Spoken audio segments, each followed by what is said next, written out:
கிறிஸ்துவுக்குள் அன்பான கர்த்தருடைய பிள்ளைகளே, உங்கள் யாவரையும் ஆண்டவராகிய இயேசு கிறிஸ்துவின் ஈடு இணையற்ற பரிசுத்த நாமத்தினால் உங்களை ஆசீர்வதிக்கின்றேன், வாழ்த்துகின்றேன். கர்த்தர் தாமே இந்த நாளில் நீங்கள் எதிர்பார்க்கிற நன்மைகள் யாவையும் பரத்திலிருந்து உங்களுக்கு அருளிச் செய்து நீங்கள் எம்மையில் சுகித்திருக்கவும் மறுமையில் நிலை வாழ்வை சுதந்திரித்துக் கொள்ள அனுக்கிரகம் செய்வாராக. தினம் ஒரு மிஷனரி என்கின்ற தலைப்பில் இந்த நாளிலே நாம் பார்க்க இருக்க மிஷனருடைய பெயர் கிரகோரி. இவருடைய காலம் கிறிஸ்துவுக்கு பின் 329 முதல் 389 முடிய. இவருடைய நாடு கப்பத்தோக்கியா. இவருடைய தரிசன பூமி கான்ஸ்டான்டினோபிள். கிறிஸ்துவுக்கு பின் 4ஆம் நூற்றாண்டு. வேதத்தை குறித்த அறிவற்றவர்கள் அங்கும் இங்கும் பரவி புரட்டு உபதேசங்களை பரப்பிக் கொண்டிருந்தனர். வார்த்தையில் தெளிவில்லை, வாழ்க்கையில் உண்மையில்லை. சுருங்கச் சொன்னால் கிறிஸ்து அவர்களோடு இல்லை. இவ்வாழ்வில் பயன் என்ன? திருச்சபையை சீர்திருத்தும் பணியில் இணைந்தார் கிரகோரி. இவர் திருமறை புலவர், அறிவு நிறைந்தவர், கிறிஸ்துவோடு கூட அனுதினமும் நடந்தவர்.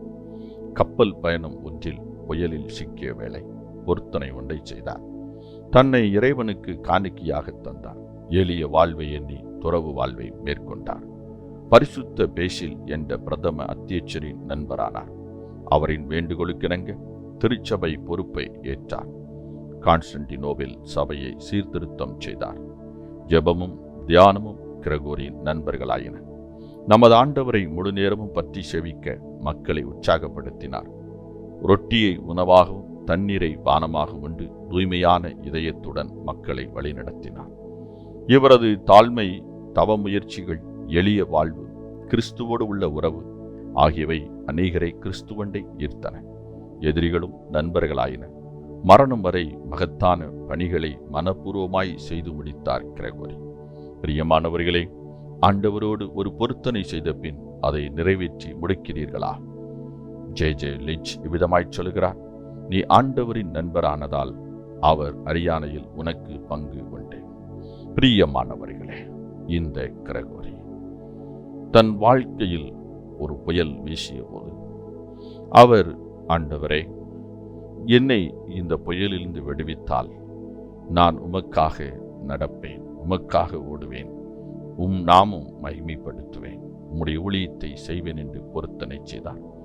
செய்த பொருத்தனையில் உறுதியாக தரித்து நின்றார்.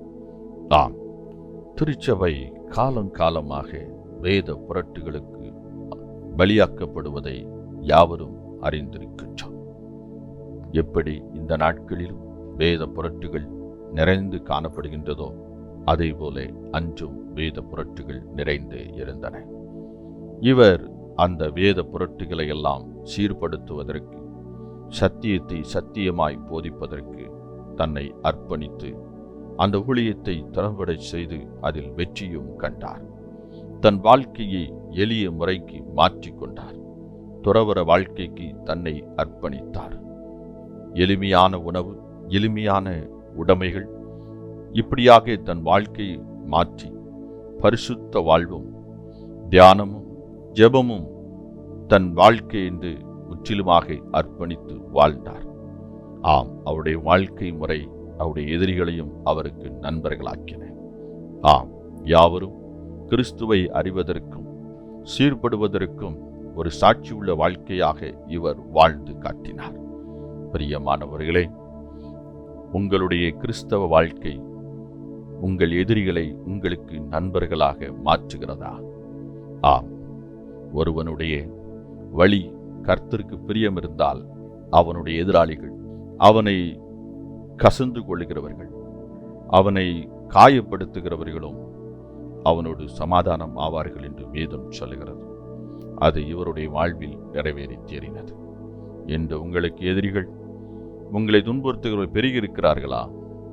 நீங்கள் கிறிஸ்துவுக்குள் உண்மையான ஒரு வாழ்வு வாழுங்கள். அப்பொழுது அவர்கள் உங்களுக்கு நண்பர்களாக மாறிவிடுவார்கள். பிரியமானவர்களே, துரிதமாக இந்த கிறிஸ்து இயேசுவை உலக மக்களுக்கு நாம் எடுத்துச் சொல்வோம்.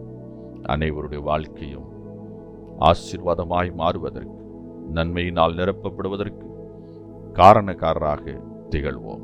கர்த்தர் தாமே உங்களை ஆசீர்வதிப்பாராக. இந்த நாளின் தியானத்துக்குரிய வேத பகுதி லேவியராகமம் 11ஆம் அதிகாரம், சங்கீதம் 110 முதல் 112 வரை, 2 கொரிந்தியர் 3-4 அதிகாரங்கள். இந்த வேத பகுதியில் வாசித்து கர்த்தருடைய ஆசீர்வாதத்தை பெற்றுக் கொள்ளுங்கள். கர்த்தர் தாமே உங்களை ஆசீர்வதிப்பாராக. ஆமென்.